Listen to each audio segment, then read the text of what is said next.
সম্মানিত অভিভাবক জনাব মাসুদুর রহমান মানসুর, জনাব মাসুদুর রহমান মানসুর।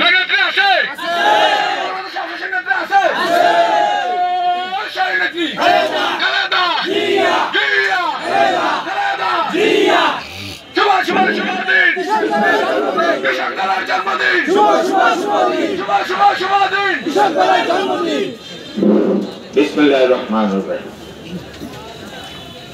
আমার এখানে যারা আমরা উপস্থিত হয়েছি সব কৃষক বান্ধব লোক উপস্থিত হয়েছে। ইতিপূর্বে উপজেলা কৃষক দলের সভাপতিবৃন্দ বক্তব্য রেখেছেন, জেলা বিএনপির নেতৃবৃন্দ এবং যাদেরকে বক্তব্য দেওয়ার মতো সুযোগ দিতে পারিনি তাদের প্রতি আমার আন্তরিক ভালোবাসা আছে। কিন্তু সময় তো দেখেছেন, আরো শীতের দিন, সময় বসে থাকে না, সময় তো চলে যাচ্ছে। আর আমি সকল পৌর কৃষক দলের সভাপতি ও সেক্রেটারিদেরকে বক্তব্য দেওয়ার জন্য সময়ের অভাবে দেওয়াইতে পারি নাই। এই জন্য আপনারা কেউ কষ্ট পাবেন না, আমার দিকে চেয়ে আপনারা এই বিষয়টি ক্ষমা দৃষ্টিতে দেখবেন। আর আমি সকল পর্যায়ের আমার যে 10টা ইউনিয়ন আছে, এই 10টা ইউনিয়ন সদরে, এই সদরের 8 নম্বরের ইউনিয়নের সভাপতি আব্দুল্লাহ নোমান সহ সকল সভাপতি সেক্রেটারিকে আমার অন্তর থেকে ধন্যবাদ জানাই।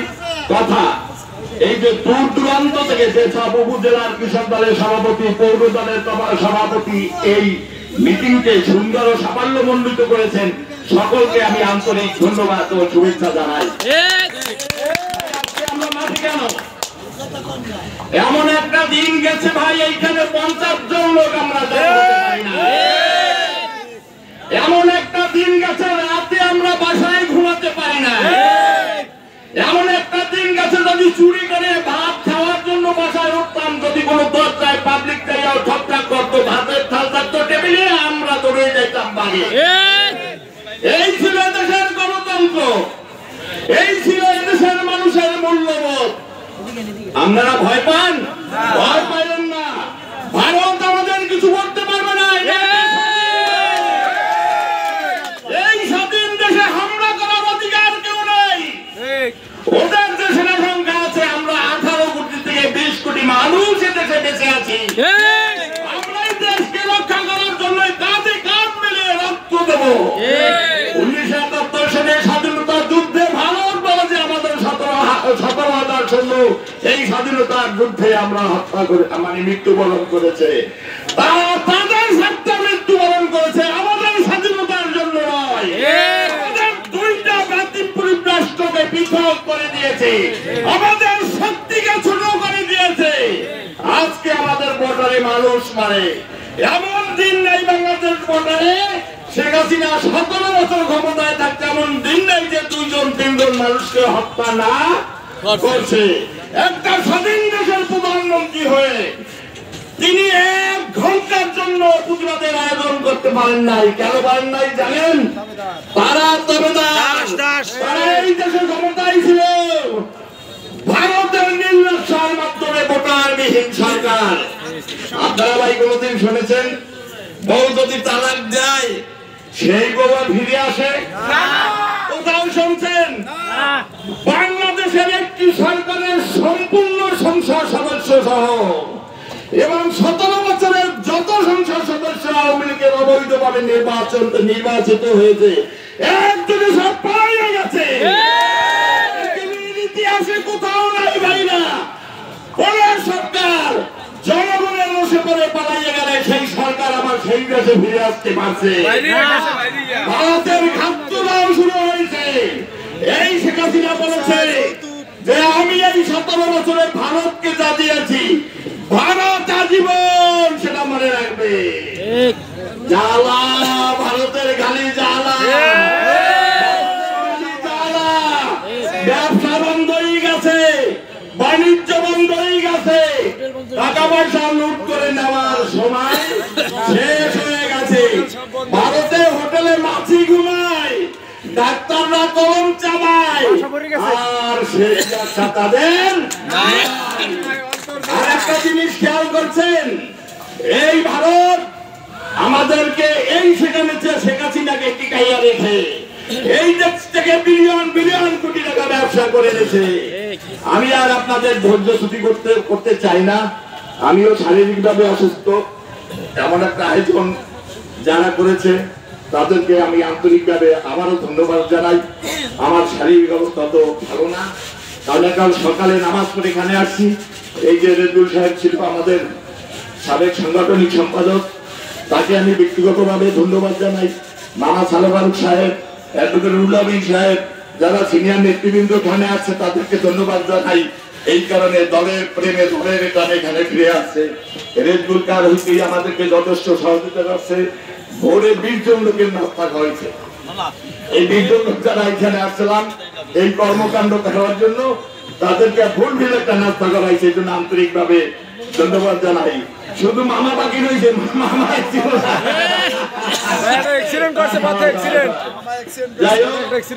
এই দেশে বিএনপি সরকার ক্ষমতায় আসবে। এই যে 31 দফা দেখেছেন, এই 31 দফার মধ্যে লুকিয়ে আছে সেই জিয়া রহমানের 19 দফা কর্মসূচি। এই 19 দফা কর্মসূচি, এই 31 দফার মধ্যে লুকিয়ে আছে সেই জিয়া রহমানের 19 দফা কর্মসূচি। আমরা যদি সামনে ক্ষমতায় আসতে পারি, আমরা যদি ঐক্যবদ্ধভাবে সকল এই বিএনপি সরকারকে ভোট দিয়ে ক্ষমতায় আনতে পারি, তাহলে তারা শিডিউল তারিখ জিয়া এসকাইএ পরিষদে আমাদের সামনে মিটিং এ বলেছেন, তাহলে দেশে বেকার ভাতা চালু করা হইবে। পর্যন্ত কোন চাকরি না পাওয়া পর্যন্ত বেকার ভাতা চালু করবেন এবং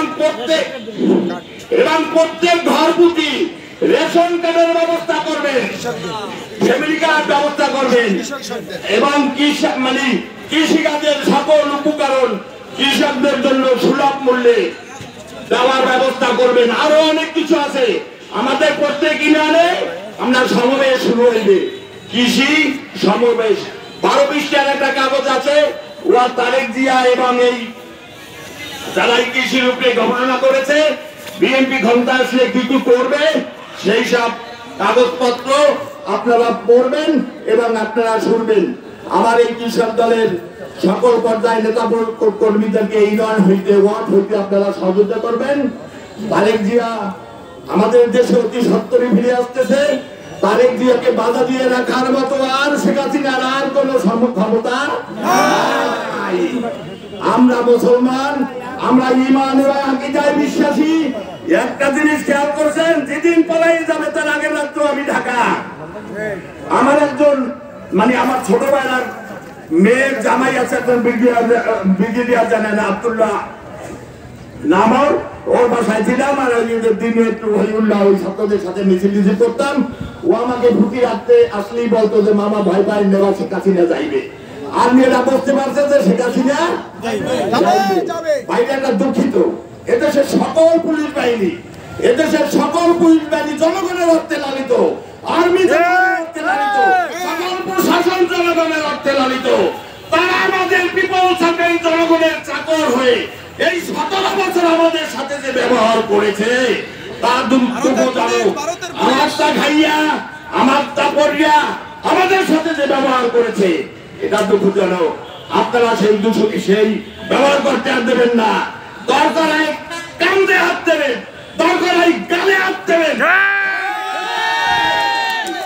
আপনাদের বিরুদ্ধে আমার বিরুদ্ধে যদি সরকারি কর্মচারীরা কখনো অন্যায় ভাবে কথা বলে সেই কথাকেও মেনে নেবেন না, প্রতিবাদ করবেন, প্রতিবাদ করবেন। একজন গ্রামীণ ব্যাংকের কর্মচারী, ওই যে একজন তাদের ছাড় পাওয়া লাগবে। কোথায় ছিলাম আমরা? ইনশাআল্লাহ আমরা স্বাধীন হয়েছি, আজকে বাড়িতে ঘুমাইতে পারি, ছেলে মেয়ে নিয়ে থাকতে পারি, এইটাই আমাদের বড় পাওনা ছিল। এই বলে সকলের সুস্বাস্থ্য কামনা করে আমি আমার বক্তব্য শেষ করছি। খোদা হাফেজ, আসসালামু আলাইকুম। এবং এই সভা এখানেই সমাপ্তি ঘোষণা করা হইল।